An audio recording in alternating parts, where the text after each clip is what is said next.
Buat teman-teman yang ingin tahu mengapa saya terus belajar dan membuat konten tiap hari, bahkan di hari libur, video ini tepat buat teman-teman. Karena di video kali ini, saya akan berbagi beberapa hal yang membuat saya bersemangat dalam belajar dan membuat konten tiap harinya di internet. Namun, buat teman-teman yang baru di sini, perkenalkan, nama saya Muhammad Fahrizal. Saya mahasiswa yang udah mau semester 3 di jurusan agribisnis Universitas Hasanuddin. Di channel ini, kedepannya saya akan berbagi ilmu yang saya dapatkan dari buku-buku maupun referensi lainnya. Oke, langsung saja ke nomor 1. Menyukai topiknya. Saya dulunya sangat benci belajar, bahkan menyelesaikan satu buku pun saat di SMA tidak pernah. Namun, ketika saya bertekad untuk masuk universitas, saya jadinya memaksa diri saya untuk belajar. Namun, karena tidak terbiasa belajar, akhirnya saya menonton banyak tutorial dan membaca banyak artikel untuk memaksimalkan pembelajaran saya. Akhirnya saya mulai menyukai topik produktivitas, kreativitas, belajar cara belajar, dan pengembangan diri, bahkan hingga saat ini.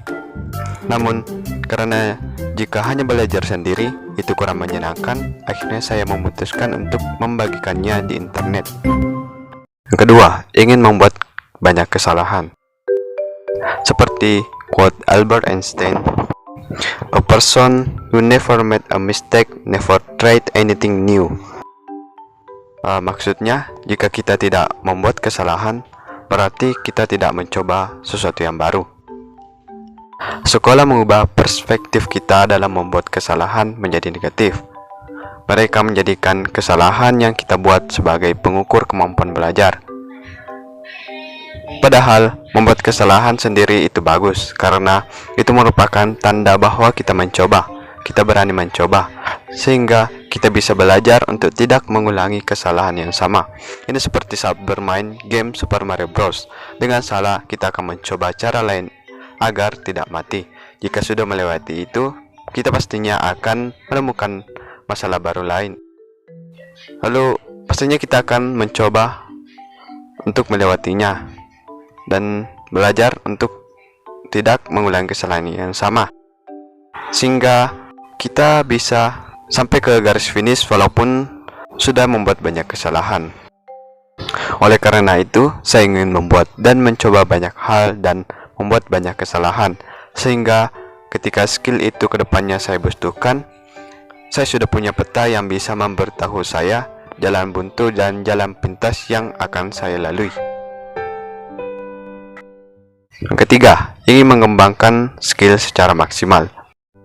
Dalam membuat konten sendiri, kita dituntut untuk bisa segalanya, mulai dari membaca dan mengumpulkan informasi, menghubungkan informasi, menulis naskah, belajar membuat cerita, belajar syuting yang terdiri dari pencahayaan, sudut kamera, komposisi, maupun desain ruangan, belajar audio seperti cara memotong suara, menentukan sound effect, mencari musik yang cocok. Namun, semua teknik itu terkadang ada yang tidak terpakai, tergantung dari konten apa yang ingin kita buat. Ada beberapa hal yang bisa membuat kita belajar maksimal.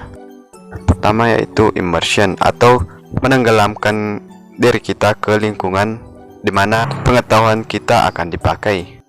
Seperti saya ingin belajar menulis, jadi saya menulis di mana skill itu dibutuhkan, yaitu di blog maupun di konten. Pergi ke lingkungan di mana pelajaran itu sangat diperlukan. Misalnya, kita ingin belajar bahasa Inggris, kita bisa pergi ke lingkungan yang berbahasa Inggris. Jika kita ingin belajar secara maksimal tentang kamera, kita mungkin bisa membuat film atau film pendek. Misalnya juga kita sedang belajar coding.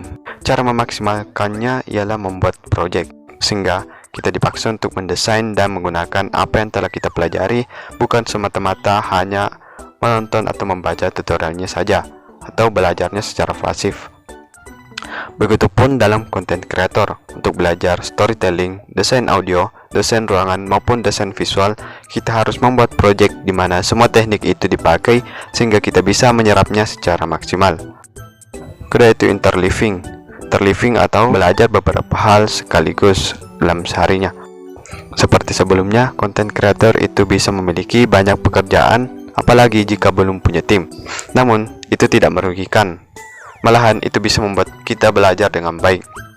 Dengan membuat project, kita dipaksa untuk belajar ataupun melatih beberapa skill kita secara bersamaan, sehingga semua skill itu akan semakin kita kuasai. Yang ketiga, space, repetition, dan active recall. Space repetition atau pengulangan berkala yaitu pengetahuan yang kita ulang secara berkala, dan active recall yaitu kita secara aktif menggunakan informasi itu tanpa melihat buku atau tutorial. Waktu saya kecil, orang tua membawa saya untuk ikut dengan mereka ke Malaysia. Namun karena di sana banyak anak-anak yang berbahasa Malaysia, jadi saya ikut pintar berbahasa Malaysia. Namun setelah umur 5 tahunan, kita pulang ke Indonesia, tepatnya di Sulawesi. Namun karena terbiasa berbahasa Malaysia, jadinya saya tidak paham dan tidak bisa berbahasa Bugis. Namun karena saya menetap di sini untuk bersekolah, lama kelamaan saya lancar berbahasa Bugis, sehingga bahasa Malaysia yang tidak pernah saya ulangi lagi sekarang saya lupakan. Ini karena forgetting curve. Forgetting curve ini menjelaskan bahwa rata-rata orang akan melupakan 70% dari apa yang ia pelajari dalam 24 jam. Jadi jika tidak pernah diulang, itu akan dilupakan. Namun dengan mengulanginya secara berkala dan menguji diri sendiri, kita tidak akan melupakannya. Konsisten membuat konten memaksa kita untuk terus menggunakan beberapa skill kita, sehingga pembelajaran bisa kita ulang-ulang tanpa melihat video lagi atau buku, sehingga kita bisa mengingatnya lebih lama. Yang keempat yaitu the power of habit. Pada awalnya belajar sesuatu itu sangat susah, apalagi jika itu baru bagi kita. Otak kita akan menggunakan banyak energi untuk memproses informasi itu. Namun seperti halnya kebiasaan, jika terus-menerus kita ulang, pekerjaan itu akan semakin mudah, sehingga bisa menjadi otomatis, ataupun tidak perlu kita pikirkan lagi.